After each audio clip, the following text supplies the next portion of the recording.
Because I can't make it if I live in Portland. If I take the 5 a.m. flight, I can't make it here in time. Oh. Get the car and then I hit the traffic. It just doesn't happen. That's from the project.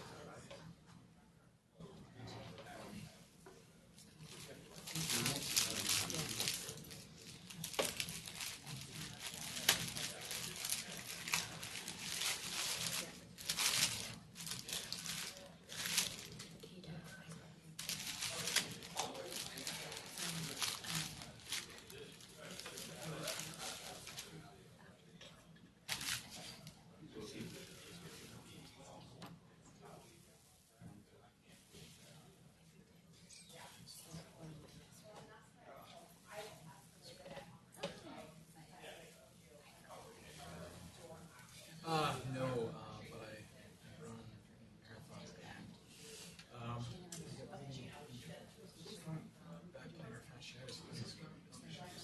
It is. Yeah. Sneakers all the time. So we just kind of find the connected dots. How are your houses? What?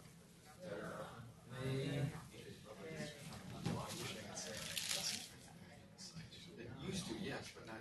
The old system. These ones better.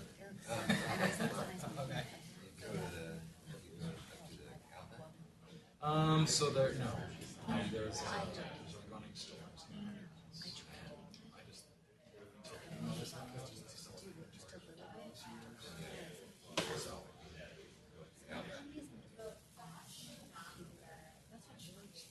I'm overdue. I've got a hole in the side.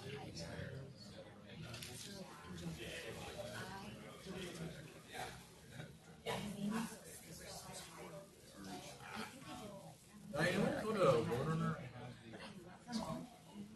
have the yeah, there's the custom ones. So you just go and stand on the machine and forms to your foot, and it really changed how comfortable I was able to be. Wear anything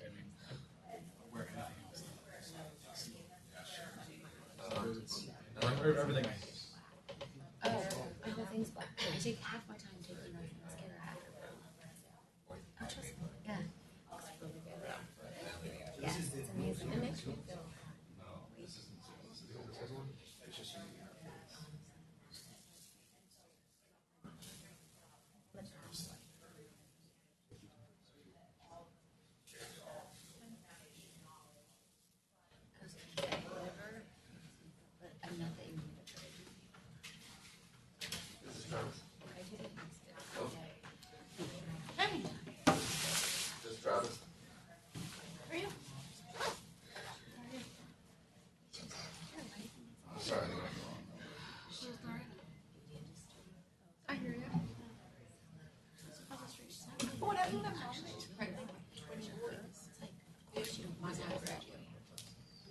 oh, for sure. Like the next day or something? Were you on call? No. You were on call. I was? At our last commission meeting. No, yeah, but I never done anything.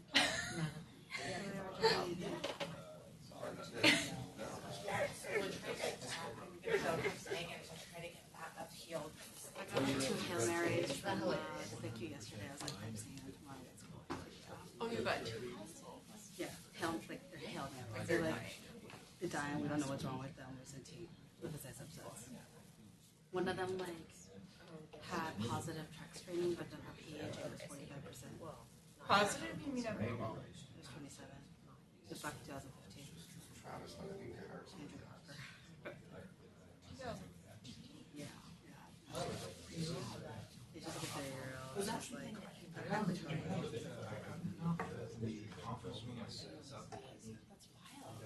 I mean, do you know what's wrong?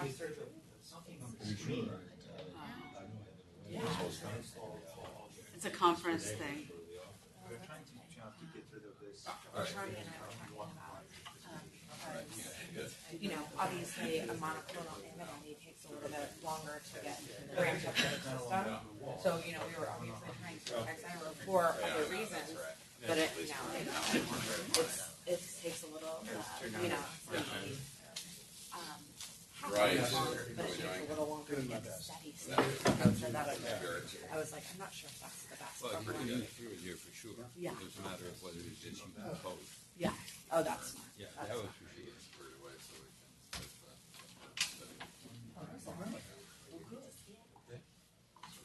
for sure. Really? Yeah, well, somebody has to get the illness. I mean, that's here for 60. After the training, that's what I did. Yeah, I think they just accelerated what was planned. So now showing me like the same way, the same thing, but I still see the menu and I see like errors. So like, there's a PJ was basically but she's been like, apparently she was healthy. So at 1 month, at 3 months, at 4 months, the mom realized she was her head. I think it's done. Yeah. So always just Yeah, no, the guy She's got like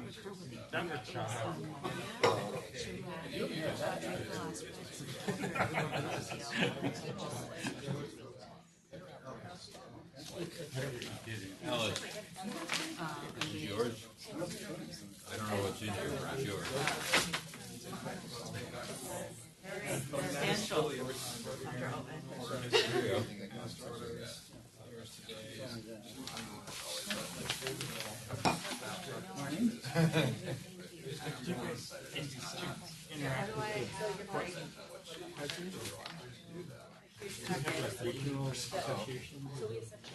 go. So I mean, How's it going?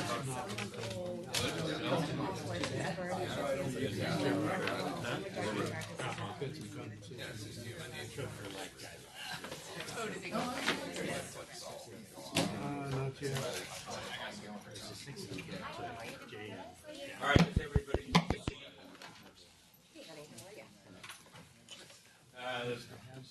I think actually Dan Petroni and Taha exchanged dates, is that right? I'm not sure we announced that, but actually they have fairly similar topics. Taha's got eosinophilia and hypereosinophilic syndrome.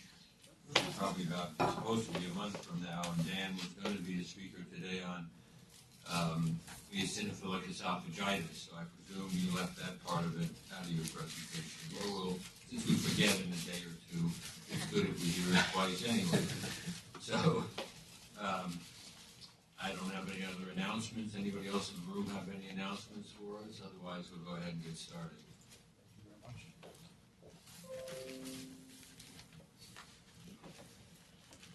Okay, good morning everyone. So today we'll talk about eosinophilia and hypereosinophilic syndrome. Let me start by saying I have nothing to disclose here. And the objective of this presentation is to quickly review the biology of eosinophils, to review the definition and classification of hypereosinophilia and hypereosinophilic syndrome, and to understand the underlying molecular phases of the different variants of hypereosinophilic syndrome, and finally to review therapeutic strategies available for the different variants, with particular focus on the anti-alpha therapy. So let me start with this case scenario. You have a 20-year-old woman who is being evaluated for worsening cough, dyspnea, and wheezing, which was accompanied by an elevated absolute eosinophil count ranging from 1,768 to 10,792. She was hospitalized twice over the past 6 months for worsening respiratory symptoms. During these 2 hospitalizations, she had an infectious workup including sputum cultures, which were negative for bacterial or fungal pathogens. In both of these occasions, her respiratory symptoms improved with prednisone, but soon to recur once she finishes her prednisone prescription.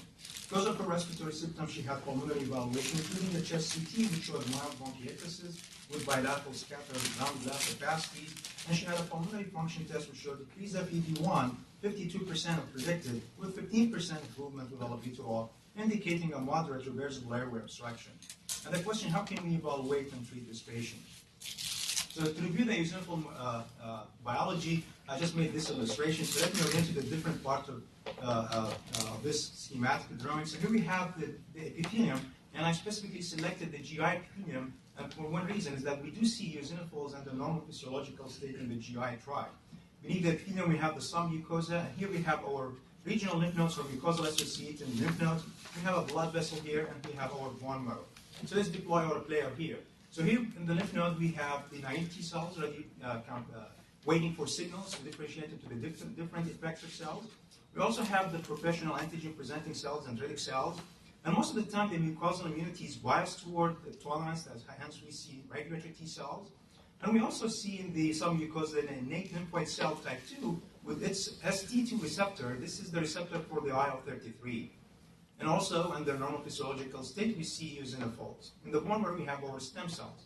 And the question is, how can we get these eosinophils in their normal physiological state to these locations and what they are doing there?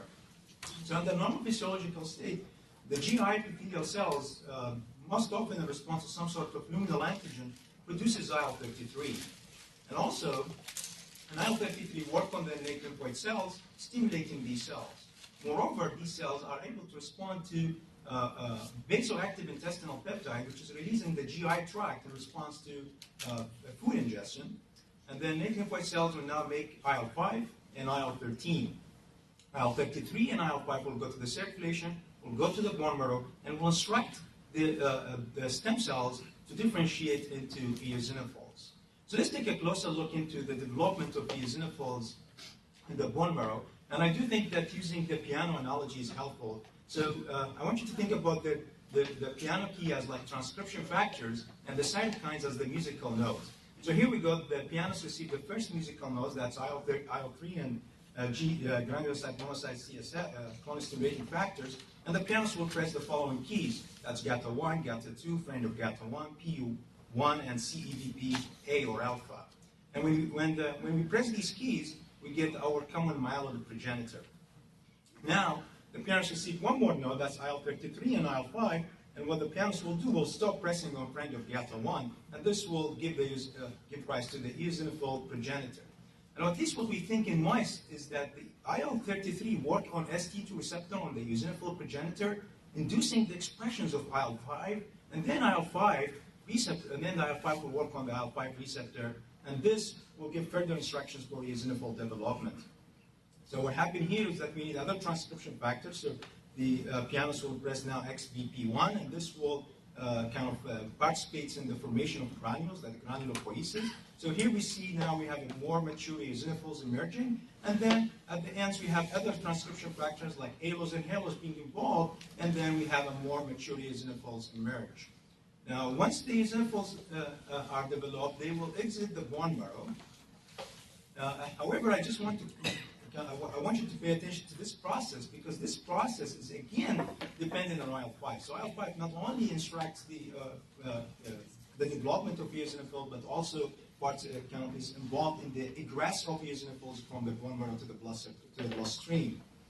So let's take a look into our mature eosinophil. So this is our mature eosinophil. It has a bi-loop nucleus, and it's filled with specific granules, red granules. Yes, I'm just curious, you gave us a case of respiratory disease. Why did you pick the GI system and not the respiratory tract as your model?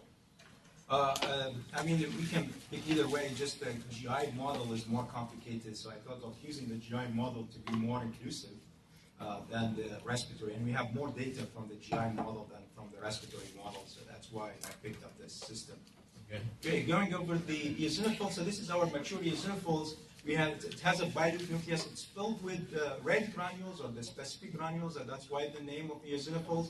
And when we take a closer look into these specific granules, they are really very well organized. You can see it has a core where the major basic protein is stored in crystallized fashion, and in the outer layer, also known as matrix, that's where the eosinophil-derived neurotoxin, eosinophil cationic protein, as well as eosinophil peroxidase are stored. And as we know, that major basic protein is a helmintotoxic, but it's also incriminated in causing lots of tissue damage, as well as stimulating neighborhood cells to produce fibrogenic factors and fibrosis. While the eosinophil-derived neurotoxins and eosinophil cationic proteins, they really have significant ribonucleases activity and hence involved in antiviral immunity.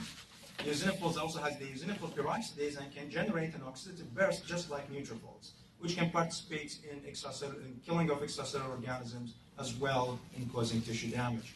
In addition, eosinophils has primary granules just like neutrophils. However, they are filled with galactin, and we think that this is responsible for the formation of chocolate-laden crystals seen in the tissue and fluid at the site of eosinophilic inflammation. Moreover, eosinophils also have lipid bodies. That's where the prostaglandins and leukotrienes are synthesized. Eosinophils are equipped with adhesion molecules and receptors to allow them to traffic to different tissues as well to interact with different cells. Of these, I want you to pay attention to the VLA4, or the very late antigen 4, because really, this is really specific for eosinophils. So, however, we do see it's also shared by lymphocytes as well, but it offers a therapeutic target for us. Now, eosinophils are also equipped with receptors to determine the fate, whether survive, including survival and activation status. So of these receptors include CRTH2 receptor. This is the receptor for prostaglandin D2, and this receptor, stimulation of this receptor does not only recruit eosinophil to the site of allergic inflammation, but also promotes survival and activation of eosinophils. We have the ST2 receptor, and we know that IL-33 induces the expressions of IL-5, and IL-5 receptor is involved in promotion of survival as well as activation of eosinophil. While the SIGLIC8 receptor, the sialic immunoglobulin-like lectin, this receptor promotes apoptosis of eosinophils. Eosinophils are also equipped with chemokine receptors to allow them to home specifically to the site of inflammation. Of these, the CCR3 is the receptor for 3-eotaxins, an important chemokine receptor, as well as an important therapeutic target, hopefully. Now, eosinophils are phagocytic cells, so they are equipped with all the machinery necessary for them to function, so including pattern recognition receptors like TORAC receptors. In addition, they also have FC receptor, including FC gamma receptors, to allow them to function in antibody-dependent cytotoxicity. So here we go now, the eosinophil, we have the eosinophil in the blood, and eosinophils is tissue-resident cells, so they do not spend so much time in the blood. They will kind of, maybe like 24 hours, but eventually they will home to the tissue. So let's take a closer, and then in the tissue, they will follow the eotaxin gradient to the site, to home specifically to the site of inflammations. Let's take a closer look into this process because there's a kind of more search for more therapeutic targets in an attempt to manipulate the eosinophilic inflammation. So here we go, we have our eosinophils, and as we said, it has all these adhesion molecules of these, the P-selectin glycoprotein ligands and very late antigens, which the eosinophils use to establish loose adhesion, which means that the eosinophil will continue to roll. However, eventually, once they use the beta-2 integrant to establish tight adhesions, now the eosinophils is stuck on the endothelium. They will change the shape, and they will use their chemokine receptors to try to follow the chemokine gradients and go to the site of inflammation. Now, the question is, from where we get these eotaxins? So it seems like the IL-13, which is produced by innate lymphoid cells, work on the GI epithelium and stimulating these epithelial cells to produce eotaxins. And then the eosinophil follow the eotaxin gradients.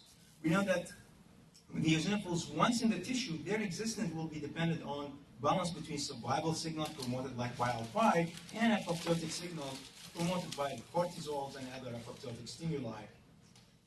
So eosinophils are not always the bad guy. I know the eosinophils have long-standing criminal record. That if I spend the entire day talking about how good they are, nobody will believe in me. However, it's fair to say that now we come to recognize that there are two distinct phenotypes of eosinophil, the homeostatic eosinophils and inflammatory eosinophil. The homeostatic eosinophil appears to be produced under normal level of IL-5, while the inflammatory under high IL-5 state. So these, some of the kind of the beneficial roles of eosinophils. We know that homeostatic eosinophils, at least in the bone marrow, they are providing APRIL as well as IL-6, which promotes survival of long-lived plasma cells in the bone marrow. While in the gut, it seems like it again provides APRIL and IL-6, which promotes T-cell independent IgA class switching. So in a way or another, homeostatic eosinophil is participating in luminal immunity. They also provide retinoic acid and transforming growth factor beta, which promotes differentiation to regulatory T cells and hence promoting tolerance. Moreover, homeostatic eosinophils produces IL-1 receptor alpha, which suppresses Th17. So in conclusion, it seems like in the GI tract, it's participating in immunity as well as promote tolerance, and it's against inflammation.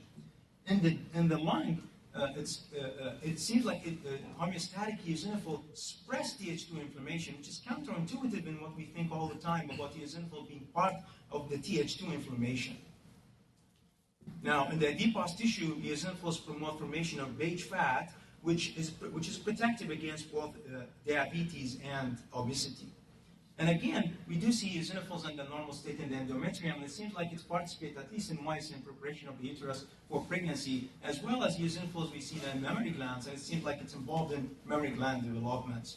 Moreover, eosinophils are also involved in anti-tumor immunity. So overall, if we take these, you see all these studies came from mice, and if we take all these facts for granted and we think these are applicable to human, then we would expect the following side effects with anti-IL-5 therapy: antibody deficiency, and selective IgA deficiency, inflammatory bowel disease, food allergies, respiratory allergies, obesity, diabetes, infertility, and cancer. Fortunately, none of these side effects have been reported with anti-IL-5 agents, and these agents have been on the market for a good while. So, however, there's one caveat to this. There is risk of cancer with rituximab, and this is the FDA label from rituximab warning about malignancy, higher incidence of malignancy with rituximab. However, the other anti-IL-5 agents, we didn't see any of these warning. We didn't see any malignancy warning with the other anti-IL-5 agents. Taha, Yes. a question. Neutrophils and eosinophils are pretty similar myeloid cells. They have a lot of the same. Yeah. But to my knowledge, there isn't any way to expand or extend the lifespan of neutrophils. They die rapidly once they get into the tissues. So what's the difference in the biology between those two, that eosinophils with the right cytokine milieu can be more long-lived, and that the neutrophil doesn't have that capacity? I don't have a good answer for this one. But I do think that eosinophils, is, by design, is meant to survive in the tissue. They don't survive that long in the tissue as well. It's really dependent on how much IL-5 you will have there. But they can be much more long-lived than the standard neutrophil, which I think dies hours after it gets to tissue. Yeah, I don't have a good answer for this one. So, so now let's say, well, if this is all what we see in mice, doesn't mean that this is applicable to human. I mean, I don't think so. I think we learned a lot about our immune system from mice, but what I think is that homeostatic eosinophils probably require minute amount or small quantity of IL-5 for them to develop and survive, which is a fortunate fact for us.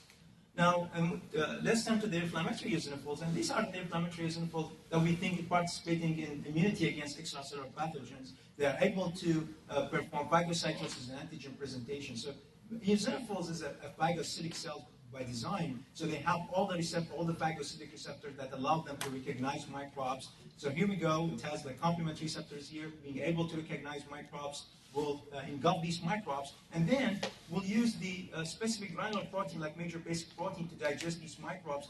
And not only this, like neutrophils, eosinophils are able to present peptides to T cells, because they do have MHC class II. And not only this, they are able to provide the costimulatory signals with B7 and the third signal with cytokines, enabling them to activate T cells.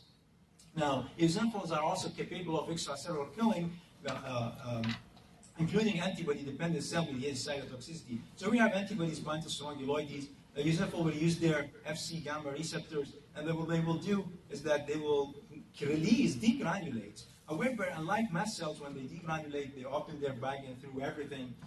These eosinophils are more smart. They actually release small quantity of these granular proteins in what we call piecemeal degranulation. Now, by releasing all these cytotoxic granular protein, eosinophils are also thought to cause collateral tissue damage. As we talked about, major basic protein can cause collateral tissue damage and also can stimulate neighborhood cell to produce fibrogenic factors causing fibrosis. Moreover, eosinophils can produce transforming growth factor beta, which by itself can cause fibrosis.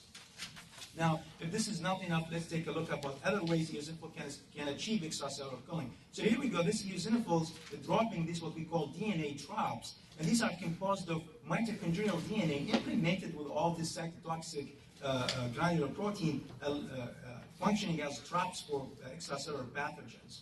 This is a process we call etosis, just like mitosis in neutrophils. However, unlike neutrophils, which sacrifice their life when they do so by releasing their actual DNA, eosinophils actually only release the mitochondrial DNA, so they continue to survive thereafter. And if this is not enough, eosinophils can release their intact granules and leave them in the tissue as landmines for pathogens. Okay, so now let's talk about eosinophilia and hypereosinophilia. So Eosinophilia is defined as having an absolute eosinophil count of 500 cells per microliter. But once you get to the 1500 cells per microliter, that's when you have hypereosinophilia. However, in order to fulfill the definition of hypereosinophilia, you really need two measurements in order to call it hypereosinophilia. Now, where do we see eosinophilia and hypereosinophilia? We do see eosinophilia and hypereosinophilia in two major scenarios. It's either IL-5 dependent, reactive, or secondary, or IL-5 independent, primary or neoplastic.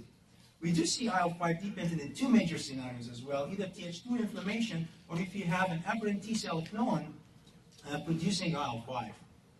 And we will talk about these two scenarios in the coming slides. Now, there are other possible scenarios where you can see eosinophilia and hypereosinophilia. One of them is idiopathic, and the other is familial.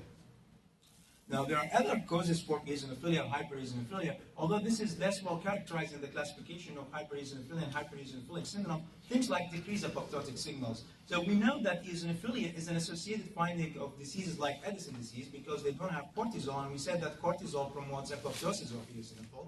So that's why in patients with adrenal insufficiency, they do have eosinophilia. Moreover, we do see diurnal variation in eosinophil count, which again may be partly related to the diurnal variations of cortisol level. So really, if you want to get your patients approved for anti-IL-5 agents, probably you want to ask him to go and get his CBC and differential toward the end of the day rather than early morning. Now, there's other possible causes for eosinophilia and hypereosinophilia, including defective trafficking of eosinophils to the tissue. And while there's no really clinical disease where the defective trafficking explains the eosinophilia and hypereosinophilia, agents like dupilumab, which blocks both IL-4 and IL-13, is associated with transient eosinophilia. And the reason behind that is that we know that IL-13 works on the epithelium, inducing these cells to produce eotaxins, while the IL-4 works on the endothelium, inducing the expressions of adhesion molecules like BCAM. So if you really block both of these cytokines, then the endothelium will be less sticky for eosinophils, and there is nothing attractive in the tissue for the eosinophils to follow. And hence we see transient eosinophilia with dupilumab. Now, once the eosinophils are in the tissue and causing the tissue damage, then we will call it hypereosinophilic syndrome.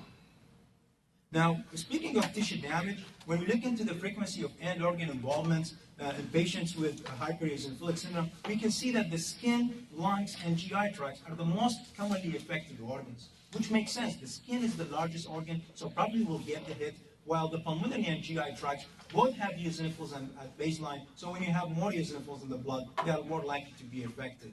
I also want you to look into the frequency of cardiac and neurological involvement, which is less frequent, maybe 5% at the initial presentation. There's also risk of thrombosis with eosinophilia and hypereosinophilia. In fact, the presence of a thromboembolic event in a patient with hypereosinophilia is enough to call it hypereosinophilic syndrome.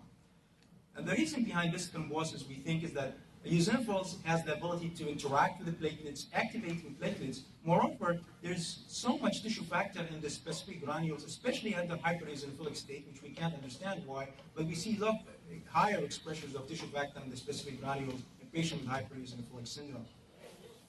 Now, if those patients left untreated and then we look into their subsequent presentation, we can see there's high chance of higher frequency of cardiac and neurological involvement. And that's important because what does it mean? If you really catch those patients early, there's high chance that you can prevent or spare those patients serious and organ damage like cardiac and neurological. Now, what do we call the hypereosinophilic syndrome? This is kind of a terminology game here. So it really depends on the underlying etiology. So in case of Th2 inflammation, there's actually two variants of hypereosinophilic syndrome that is at least explained or partly explained by Th2 inflammation. The hypereosinophilic syndrome associated variants. And these are a group of disorders whereby the eosinophilia is a non-associated finding, and if we treat the underlying cause, the eosinophilia disappears. Things like helminthic infection and drug hypersensitivity, allergies, as well as primary immunoregulatory disorder like hyper-IgE syndromes. Now, also under this Th2 inflammation, we have the overlap variants, and these are mostly single-organ eosinophilic disorders. However, we can see that EGPA is also including under this category. And considering that blood vessel is also a single organ. So and the reason why we call these this overlap variant is that because when we have this single organ eosinophilic disorder with a high eosinophil count, it's really hard to tell whether this is kind of the disease starts in the organ and then we have an associated finding of the hypereosinophilia, or it's the opposite when you have a primary neoplastic hypereosinophilia and then with a predominant single organ involvement. And that's why we call it overlap, because here the line is very blurry. Well, classically, hypereosinophilic syndrome is none of these. It's idiopathic.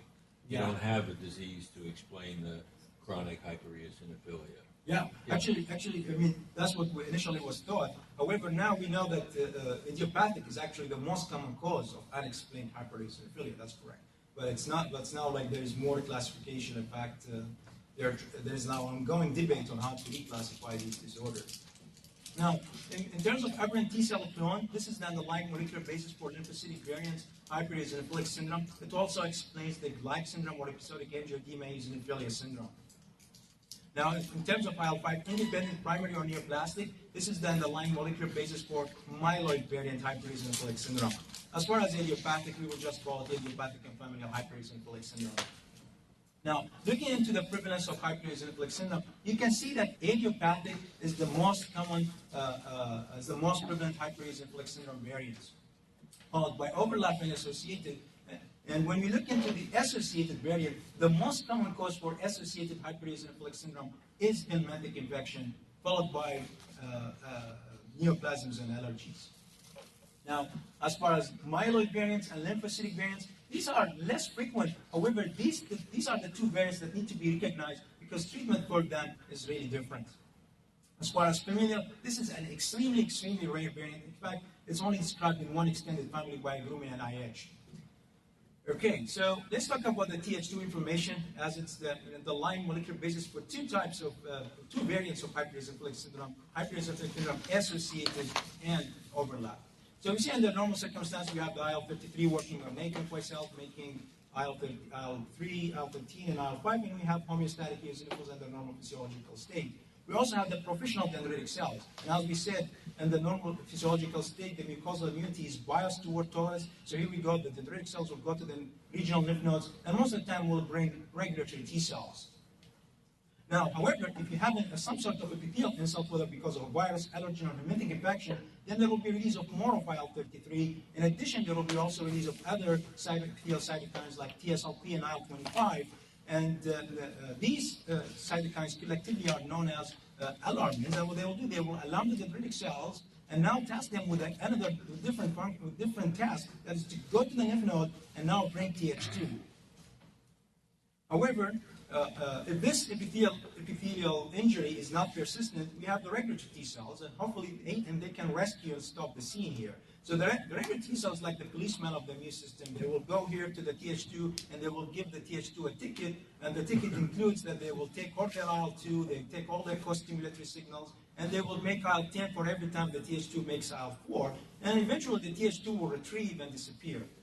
However, there are disorders when we don't have regulatory T cells, when you don't have this policeman, and there are disorders when this policeman is there but it's corrupted, and that's what we call primary immune regulatory disorders, including hyper-IgE syndromes. And this will allow expansion of Th2, more IL-5, more IL-4, and this will bring inflammatory eosinophils to the tissue, and the inflammatory eosinophils will cause tissue damage. So let's quickly review these hyper-IgE syndromes, or immune regulatory disorders. These include IPEX, Almond syndrome, Wiskott-Aldrich, DOCK8, JOP syndrome, as well as CARD11 and PGM3 deficiency. The last four of which collectively known as hyper-IgE syndromes. And you can see that all of these disorders share in common that their underlying molecular basis, either they don't have regulatory T cells, or the regulatory T cells are there, but they are dysfunctional. There's one exception to that, is the JOP syndrome, or the classical autosomal dominant hyper-IgE syndrome, where we think it's the unopposed IL-4 that results in eosinophilia. Now, in terms of clinical findings, they all again share the same triad of frequent infections, elevated IgE and eosinophilia, and eczema. However, there are some key clinical findings that are helpful in telling them apart. However, I have to say that we really need genetic testing to get to the diagnosis for these patients. as far as the treatment, if we don't have a good police officers or the police officers are not there, we really need to bring a new police officer, and that's what we call hematopoietic stem cell transplant. I just want to also draw your attention to CARD11 deficiency. Heterozygous negative dominant mutations in CARD11 has been recently described, maybe in 12 patients. And those patients can present mostly with atopic dermatitis, not so much of infection, and they can have, they can be really picked up very late. So you can see them in the clinic, however, they're extremely rare. Now, there are other circumstances when you can see Th2 inflammations. The regulatory T cells are good and functional. However, there is persistent epithelial injury resulting in extremely high level of alarmins. And these alarmins will work on the innate lymphoid cells, and then, as well as tissue-resident mast cells. Mast cells will make prostaglandin D2 and leukotrienes, and leukotrienes will work on the epithelium, resulting in the release of more of these epithelial cytokines.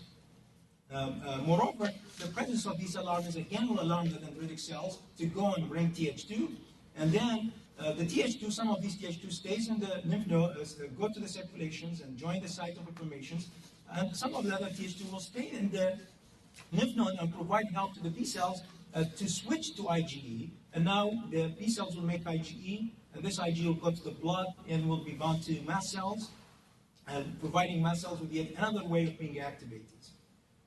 And now we have Th2 in the tissue, so the Th2 will make more IL-5, more IL-13, and will make IL-4. IL-4 will work on the endothelial lining, inducing the expressions of VCAM. Moreover, IL-13 will work on the GI epithelium, stimulating these epithelial cells to release eotaxins, and hence the inflammatory eosinophils will join the tissue. Once in the tissue, IL-5 will promote survival and activation of these eosinophils. Moreover, I want you to pay attention to this prostaglandin, because we now know that the prostaglandin can augment the Th2 inflammation. And the way they do so is that the prostaglandin bind to the prostaglandin D2 receptor, the CRTH2 receptor on Th2 cells, again recruiting these cells and promoting their survival. Moreover, prostaglandin D2 also bind to CRTH2 receptor on the eosinophils, again recruiting these eosinophils, activating them and promoting their survival. Eosinophils will retain the favor by making more leukotrienes, a major basic protein, and major basic protein will damage the epithelial cells, resulting in more and more release of these epithelial cytokines. So now the regulatory T cells are actually functional, so they come in, they're trying to stop this, but the Th2 here has all the advantages. So I'll do whatever you want to do. Give me a ticket, I'm here to survive, I'm here to thrive, because there is an advantage for Th2. Now, the reason why I'm showing this Th2 inflammation is just to show the complexity of this Th2 inflammation, which offers us all these therapeutic targets, but at the same time, you can appreciate the redundancy that if you block one pathway, really this Th2 inflammation is there to exist. And this Th2 that we are talking about is not any Th2, is actually now what we call pathogenic effector Th2. These are different. These are present under persistent antigenic exposure, as opposed to conventional, which is exists under intermittent antigenic exposure. Now, pathogenic effector has high expressions of IL-5, as opposed to conventional, which may not express IL-5 or express IL-5 in very small amount. They do have higher expression of CRTH2 receptor. This is the prostaglandin D2 receptors. And they actually are able to synthesize prostaglandin as well. They have higher expressions of chemokine receptors, and they have also higher expressions of epithelial cytokines receptors like receptor for TSLP and IL-33 and IL-25, which means that these pathogenic effector T cells have enhanced migratory functions and also enhanced effector function because they make more IL-5, and they also have enhanced responsiveness to epithelial cytokines, which make them able to take over from the innate lymphoid cells, being the master regulator of the allergic inflammations. This is the Th2 phenotype that is in love with inflammatory eosinophils. And if you don't really believe in true love, I'm sure you believe in statistics, and you can see there's a difference between the correlations between peripheral eosinophilia and pathogenic effector T cells. You can see on the you can see that in eosinophilic GI disorder, pathogenic effector T cells really had almost a perfect correlations, are statistical of almost 1 with peripheral eosinophilia. And this is also the case, better correlations what we see with pathogenic effector T cells in atopic dermatitis. Now, in terms of treatment of hypereosinophilic syndrome associated variants, we know that these are disorders whereby eosinophils disappears if we treat the underlying cause, and hence treatment should be directed to the underlying cause. So if we have a drug hypersensitivity, you really need to stop the offending drug. If you have a hermetic infection, you need to treat it. If you have severe allergic asthma, you need to optimize conventional therapy. You need to consider biologics as appropriate. If you have allergic bronchopulmonary aspergillosis, you can use corticosteroids or omalizumab. You have severe extrinsic asthma. Again, you can optimize environmental control, sensitive skincare, and you can consider biologics down the road. For PIDD, you can always do hematopoietic stem cell transplant with a few exceptions. So now, in general, when we talk about associated variants, the treatment goes from the top. We have treat the underlying cause, and if eosinophilia persists or the disease persists, we can target the eosinophil later. In overlap syndrome, because we know that the eosinophils are causing tissue damage and there is risk of progressive end organ damage, we really need to get rid of the eosinophils as soon as we can, and hence we need to be more strategic in our therapeutic intervention. Corticosteroid is a very nice therapeutic option. However, it comes with really big side effects. However, it can target multiple steps of the Th2 inflammation, and hence it's very effective. But if you want to be more specific, one of the most attractive choices is to target IL-5. Remember, IL-5 targets multiple steps, including eosinophil development, eosinophilic aggression on the bone marrow, as well as eosinophil survival and activation on the tissue. And that's why it explains the success of IL-5 in eosinophilic disorders. Now, if you want to be more specific, you can target just the development of eosinophils in the bone marrow. And we have drugs like dexpramipexole, which has been tried on a small scale, and it's actually developed for amyotrophic lateral sclerosis, but they found eosinophilia as an associated side effect, and eventually they found that it actually arrests the eosinophil development. Now, you can also target the entry of eosinophils to the tissue by targeting very late antigen 4, CCR3, and there are all preclinical studies trying to target these molecules. However, in hypereosinophilic syndromes, this may be not so an attractive choice, because what happens, you have lots of eosinophils in the blood, and if you block their entry to the tissue, they will stay in the blood. And we talked about how eosinophils can cause thrombosis, so there is really probably at least theoretical risk of thrombosis when you do so, so maybe not so an attractive choice. You can also target eosinophil survival in the tissue, and IL-5 is one of them. However, there are other targets for that, and including cyclic receptors, because cyclic receptor promote apoptosis. So if you have a monoclonal antibody to cyclic receptor, you can really activate these receptors and kill these eosinophils. Is that unique to apoptosis in eosinophils? Or Also mast cells. Actually, there is a kind of contemplation about using this for mastocytosis and hypereosinophilic syndrome. As far as, overall the therapeutic principle is to target the eosinophils first. And then you can target the underlying Th2 inflammation by targeting IL-4, IL-13, or you can target the TSLP or the prostaglandin D2 receptor. However, I have to say that targeting the Th2 inflammation, the Th2 cell itself, will take a while for the eosinophil to disappear, and it's not the therapeutic strategy when you have lots of eosinophil causing progressive endocrine damage.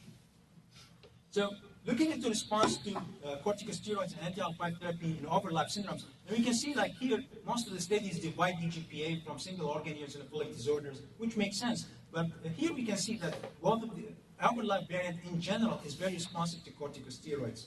And when we look into the response of EGPA patient to mepolizumab, there is actually a study in New England Journal of Medicine looking into the efficacy of mepolizumab. Here we are using mepolizumab 300 milligrams subcutaneous every 4 weeks.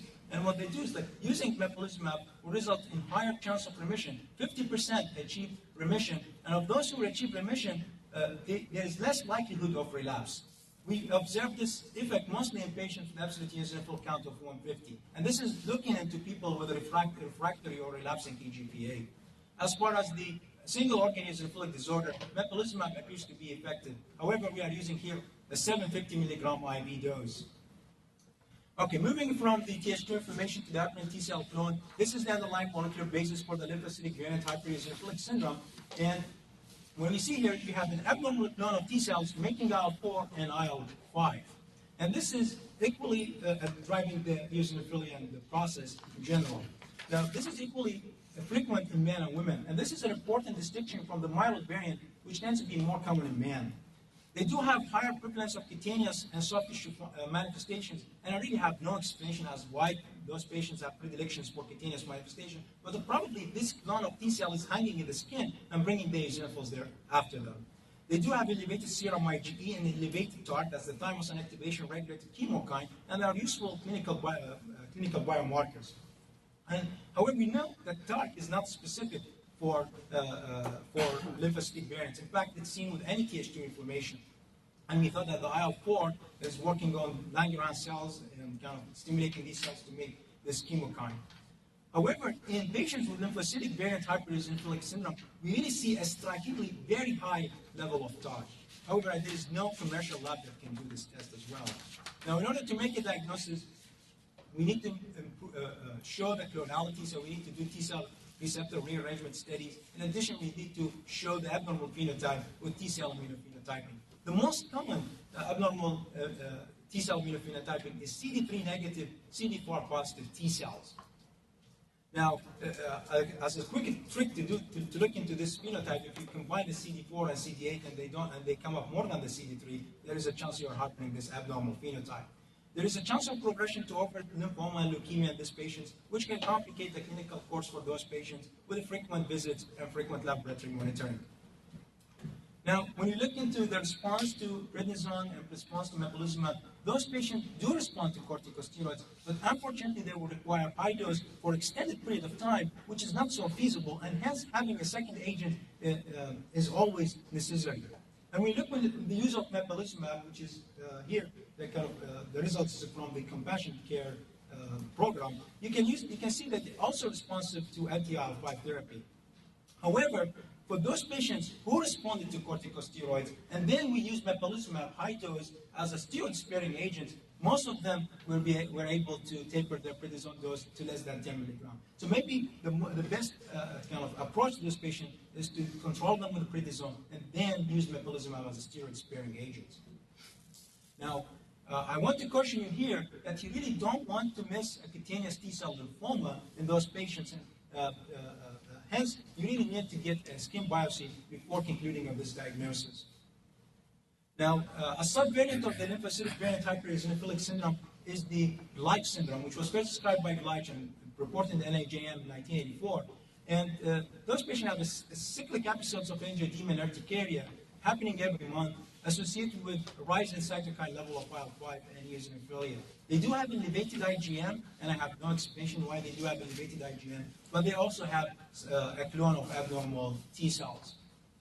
Okay, so let's shift the gear now to the IL-5 independent neoplastic or primary hypereosinophilia and myeloid variant hypereosinophilic syndrome. Here, the problem is not in too much IL-5, rather than the bone marrow is crazy. Our pianist is crazy, raising all these transcription factors, resulting in formation of more and more of these eosinophils. And most of the time, what happens is that you have some sort of fusion protein with tyrosine kinase activities that drives this process. And when there are certain features that can alert us to the possibility of myeloid variant hypereosinophilic syndrome, you can see they do tend to have a more aggressive course, and hence you can see cardiac involvement is much more frequent in those patients. Moreover, just like other myeloproliferative neoplasm, they do have features of myeloproliferation like splenomegaly, hepatomegaly, abnormalities of other cell lines like anemia, thrombocytopenia, elevated B12, and also specifically they have elevated tryptase level. We know tryptase is a marker of mastocytosis. However, we do see elevated tryptase level in patients with a myeloid variant hypereosinophilic syndrome. However, it's less than what we see in mastocytosis. You can see mastocytosis, they have a much higher tryptase level. So here, the eosinophilia is clonal, or the eosinophils are clonal, or at least presumed to be clonal. So they are, by definition, eosinophilic leukemia. So hypereosinophilic syndrome myeloid variant is, in fact, eosinophilic leukemia. And in fact, that's how WHO wants us to call myeloid variant. And now, actually, the WHO also classifies hypereosinophilic syndrome myeloid variant based on the presence or absence of cytogenetic abnormalities. So if you do have cytogenetic abnormalities, we call it based on that genetic or molecular abnormalities. So we can group these cytogenetic abnormalities into two major groups. Those that are associated specifically with eosinophilia and hypereosinophilia, things like rearrangements in pegyl-derived growth factor receptor alpha or receptor beta, or fibroblast growth factor receptor 1, or there's PCM1 JAK2 rearrangements. Well, of those, The most common would be rearrangement involving platelet-derived growth factor receptor alpha. And here we have some sort of interstitial deletion in the long arm chromosome 4 that results in a fusion protein with tyrosine kinase activity. Now, if you have cytogenetic abnormalities, How does that lead to the hypereosinophilia? So, because there's a tyrosine kinase activity that drives growth and differentiation. However, it's interesting, really, that platelet-derived growth receptor, the platelet-derived growth factor receptor itself, is not involved by any eosinophil development. But you have a tyrosine kinase activity that can activate the MAP kinase pathway and probably drives growth and differentiation, regardless of which cell is that. So as far as myeloneoplasm and associated eosinophilia, so if you find cytogenetic abnormalities that are characteristic of other myeloneoplasm, like if you find Philadelphia chromosome, then we'll call it CML with eosinophilia. If you find the KIT mutation, we'll call it systemic mastocytosis with eosinophilia. If you don't have any cytogenetic abnormality, we'll call it chronic eosinophilic leukemia, not otherwise specified. And the reason behind the emphasis of WHO of this classification is that because we do have now targeted therapy for each of these molecular defects. For instance, if you have platelet rearrangements involving the platelet-derived growth factor receptor alpha or beta, we can use tyrosine kinase inhibitor like imatinib. In fact, imatinib not only offers a chance of molecular remission, there's also a chance of cure with imatinib in those patients. As far as if you have a rearrangement involving JAK2, then you can use JAK inhibitors. If you have, unfortunately, for fibroblast growth factor receptor 1, as of now, we don't have a targeted therapy, and the only thing left for those patients to do allergenic bone marrow transplant. As far as for the other disorders, we really have protocols for them, so we treat them accordingly. I just want you also to look into response to corticosteroid and mepolizumab in those patients. And those patients did not respond to corticosteroid, did not respond to mepolizumab, which really makes sense because they are by definition IL-5 independent, so using anti-IL-5 doesn't make sense. Now, however, contrast this to what we see with imatinib. You can see this is the Kaplan-Meier curve looking into how long they're going to survive in molecular free remission.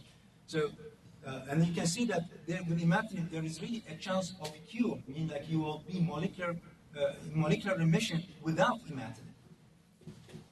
Okay, so this is the IL-5 independent primary neoplastic. Let's talk about idiopathic and familial.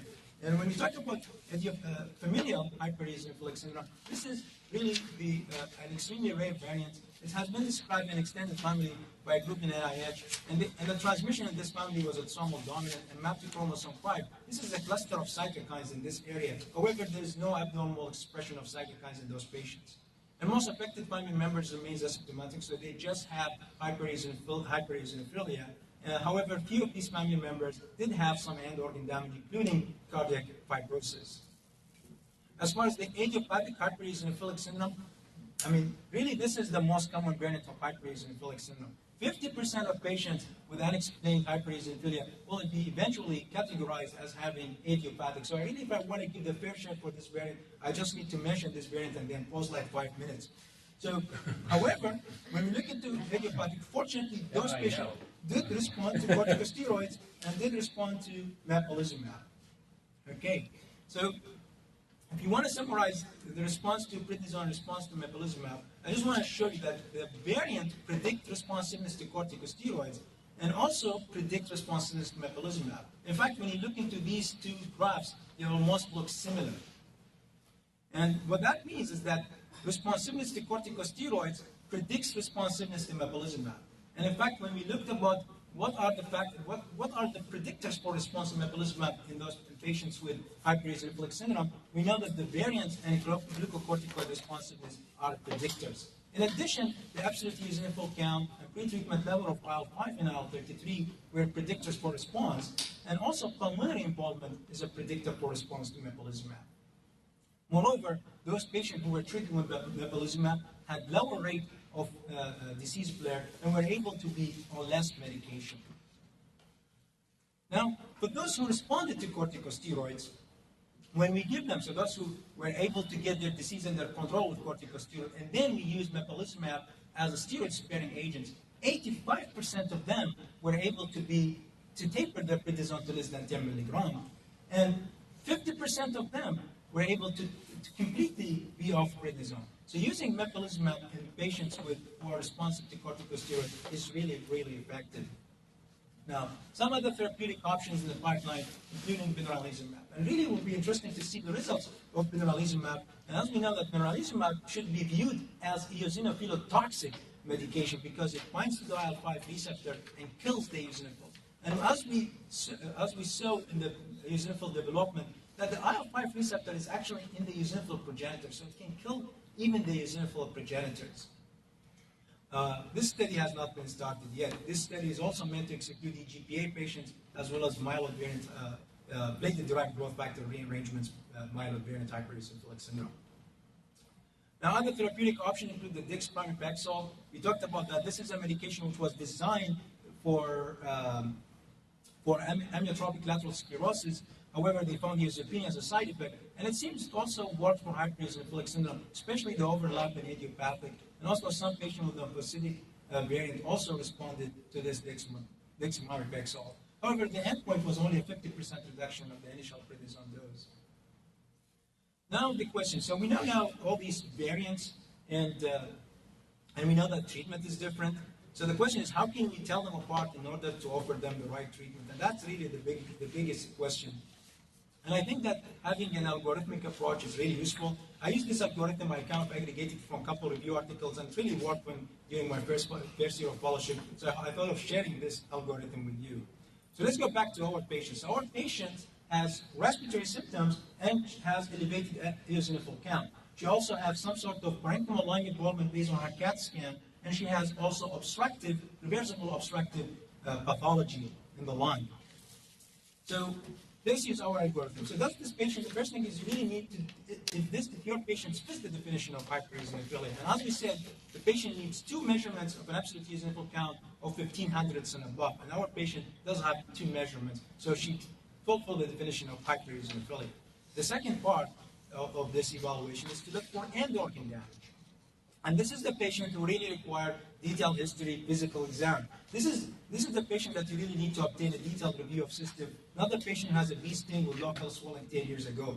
So we obtained a detailed history of physical exam on our patient. So when we look at the constitutional symptom, our patient had fatigue but no fever or weight loss. She did report some intermittent pain in her fingers, which she attributed to overuse, computer overuse.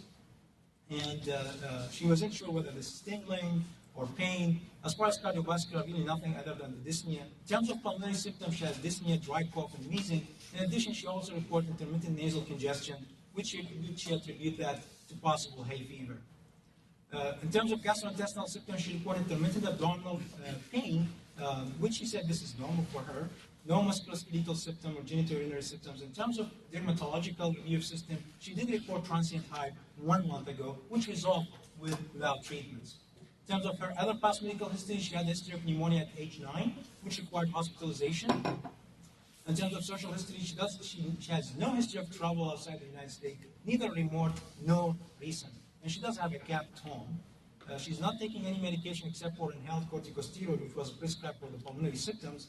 And she has no family history of eosinophilic disorder and no medications or food allergies. When we did her physical exam, it was really normal except for the bilateral crackles on bronchi and lung exam. And so we did labs. So those patients really requires directed labs to look for end organ damage. So our patient had a CAT scan and PFT, which showed evidence of lung involvements. We ordered troponin looking for cardiac involvement, which was normal. We were considering nerve conduction study, however, because of the debate whether this was tingling or pain, we kind of skipped this part. So now we know that this patient has end organ damage. This patient means fulfill the definition of hypereosinophilic syndrome. The second question, does this patient requires urgent treatment? And that's, so in patients with significant end organ damage do require urgent treatment before even starting to think about what's causing this hypereosinophilia. So because of the significant lung involvement in our patient, we started our patients on corticosteroids. Now, once you start your patients on corticosteroid, you really need to think whether this patient has an underlying strongyloides, because if you give a patient corticosteroid and he has strongyloides, you can kill this patient. So if there is a teeny tiny chance that your patient is harboring helminthic infection, you may want to start empirically ivermectin. However, in our patient, because of absence of travel history, we didn't feel compelled to start ivermectin. So now we know that first part of the evaluation was there's end organ damage. The second part is to look at what's causing the hypereosinophilia.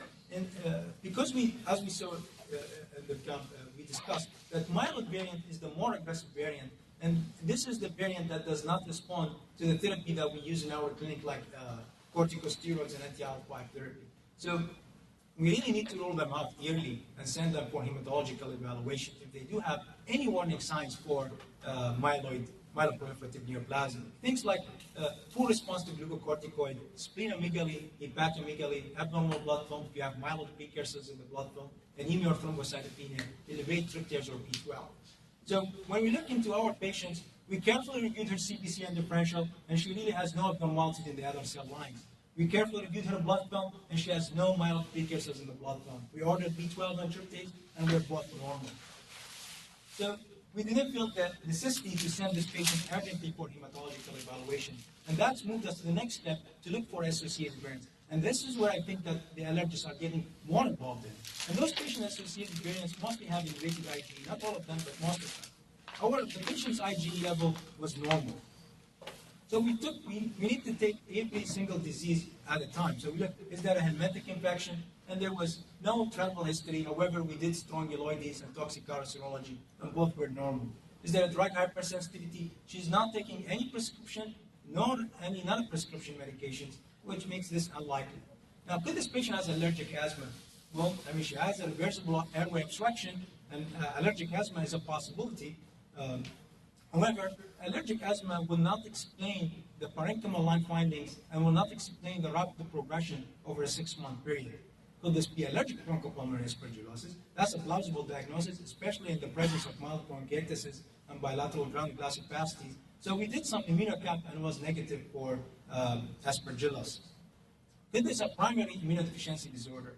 I mean, we said that primary immunodeficiency disorder tend to be recurrent. They have recurrent infections with early age of onset. Well, our patient is 20, so this makes it very unlikely. However, she does have a history of pneumonia at age 9, so we did some secondary immunology workup and was completely normal, including the lymphocyte subsets.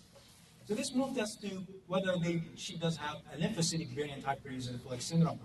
And we didn't feel that there is compelling evidence for that for 2 reasons. Her IgE level was normal, which argues against this variant. Secondly, when we added the CD4 to the CD8, it came exactly as CD3, which kind of argues against the presence of CD4 positive, CD3 negative aberrant clone. And this moved us to the overlap. And once you get to the overlap, as we said, you really need to overlap patient care with hematologists. So once you think about overlap syndrome, you really need to send this patient to hematologist. And when you send this patient to hematologist, we are asking for bone marrow biopsy and cytogenetic studies. However, if they refuse to do so, then you can at least get the peripheral blood looking for these chromosomal rearrangements. So we sent it to our hematologist, and thankfully they did a bone marrow biopsy and cytogenetic studies, which were both normal, and this kind of brought us back to the overlap, whether this is single organ or multiple organ. Maybe the only way to make a diagnosis is a biopsy. So we did a transbronchial lung biopsy, which was positive for EGPA. And we discussed with our patients that there is a recent study looking into mepolizumab, 300 milligrams of cutaneous every 4 weeks, and there is a higher chance of remission with that, with anti-IL-5 therapy, mepolizumab. And then, if you are in the patient on remission, there is less likelihood of going into relapse, and that's when we started our patients on anti-IL-5 therapy. We are yet to follow on the response to anti-IL-5 therapy, but this concludes our case and also concludes our presentation for today. Thank you very much.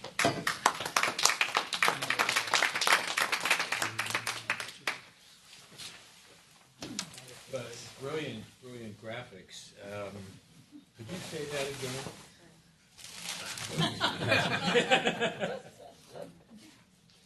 again? Was this a real case that you had here? Yeah. Yes? Yes, it's a real case. Okay. Any questions, folks? I take it, obviously, from what you've told us, there are no comparative studies or data whatsoever to compare the 3 different anti-IL-5s and efficacy of There's actually the no spectrum study. of diseases. Yeah, there's no actual studies looking into rituximab. There are a couple of case reports using rituximab. There's no a big study looking into safety and efficacy of rituximab in hypereosinophilic syndrome specifically. So really, the only data we have is on mepolizumab Yes. so far. Yeah. and it's all available through the compassionate shared use. That's still the situation. And we have at least one patient here on that, don't we? Yeah. Yeah? We're still continuing that one patient that... There was the compassionate use. Yeah. I think Matt and Drew, they've entered up to 5. They have 5 patients. I don't think they've all left the area, but There's one young guy. they've all done remarkably well. The one that was shared with... The one that I picked up originally, and then we moved over here. Yeah, the young boy was... He's still a patient, because I saw him one day when I was attending. Yeah, remarkable Yeah, we saw him results. recently. We saw him together. He was picked up because he had cardiac damage, and he had He had a cardiac arrest. 2 or 3 cardiac arrests, and we got him on compassionate mepolizumab. It's probably already 5 years ago, 4 or 5 years ago. Yeah, it's been about that time. Any thought on Lynn's question? Thinking of the leukemia patients, and they're rare, but it would be interesting with like benralizumab. Yeah. And And then you haven't unfortunately, seen. it's a study by design that is meant to now study benralizumab efficacy and safety. By design, they are excluding patients with rearrangement of platelet-derived growth factor receptor alpha, which in general, this is the most common cause for myeloid variant hypereosinophilic. If you exclude them, you're really excluding maybe 80%. I don't know if how much they will include of chronic eosinophilic leukemia, not otherwise specified in this study, to look into the efficacy in those patients. And I don't know if they will actually kind of break out their results by variants, because the first results looking into using mepolizumab as a steroid-sparing agent, they really didn't break down the results based on the variant, which is important for us, because I really want to know which one the mepolizumab steroid-sparing agent is working for. But they didn't do that. So, and again, the 20% who didn't, the 15% who didn't respond, they had some sort of mutations, not in platelet-derived growth factor receptor. It's in other genes that are involved in myeloid neoplasm. And the author kind of was saying maybe this is why they didn't respond to mepolizumab. So there is really kind of a question about response in those myeloid variants. Another therapeutic effect of these agents could be to decrease the ability of the eosinophils to become activated and secrete their granules. But the data doesn't seem to be there. Have you seen anything more recent that's come out that's, even if they're circulating, if they're not degranulating, then they're not going to be causing tissue damage. So they could be interrupting their secretory. Mepolizumab, when they affected eosinophil-derived neurotoxin in the blood, but as far as whether in which like activation markers, EDN, and things on their surface. I mean, anti-alpha-5 lowers the eosinophil-derived neurotoxins in those patients. One thing you didn't mention, in the early history of these diseases, you had to have 2 values, and if I remember, they had to be 6 months apart. Is that correct, to really call it hypereosinophilic syndrome? This was a persistent problem just by duration. Yeah. That's still part of the definition? I mean, it requires 2 measurements. I kind of don't recall the exact timing between the 2 measurements, but they do require 2 measurements in order to prove the diagnosis. But I don't think it's a 6-month apart. Did anybody else remember? No? Am I wrong about that, Bill? I'm sorry? Do you remember, the early history before we really understood all the basic immunology of this? It was 2 measurements greater than 1,500. I thought 6 months apart, or in other words, I think just 3 months duration was like 3 months duration. like the key ones from NIH. Yeah. Looking at hypereosinophilic Tony syndrome. Fauci's work, all that work from decades ago. Well, I think, to be honest with you, most of us marvel at your ability to produce graphics. You got to. I don't know how you learned these skills, but I compliment you on them. They're fantastic. Thank you, Taha. Thanks very much. Right.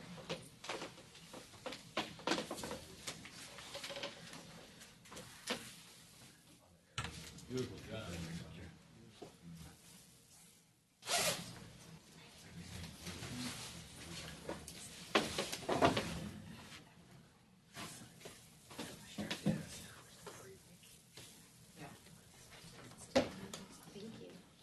That's a lot for the brain to assimilate. Thank you very much. Sounds good. It was really good. Thank you very much. Yes.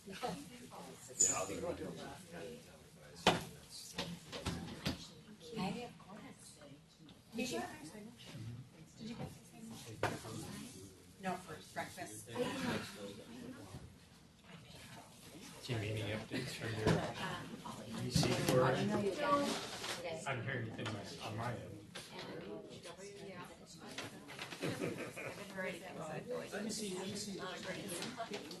This is beginning clinic last week, or? Yeah. I'm going to the, You've got something else coming putting the up. FDA on. Oh, okay.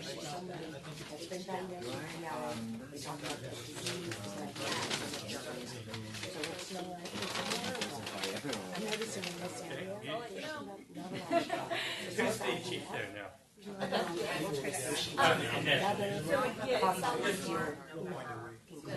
It's the division of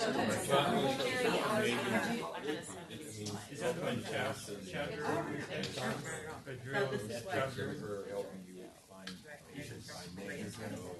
That may be, is it pulmonary? You'll get some. Yeah. Sign up genius. There's also universities with the same issue, but they're more stringent here. One of these guys. My son and Drew, he's going to have a big clinic here. So they're taking over pretty much all the adults. Did we, I had Alice send that to me. I want to make sure that the compliance people were talking about the fellow. well, also, that way you can sign up.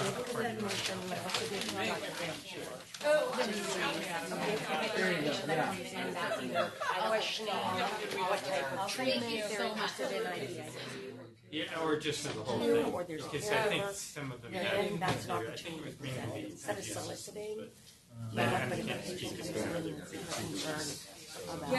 Their disease, they don't know what to Check do. with your. Other people have gone through You know, I understand you're trying to. So I guess just follow up with them and if we can get a party line of one.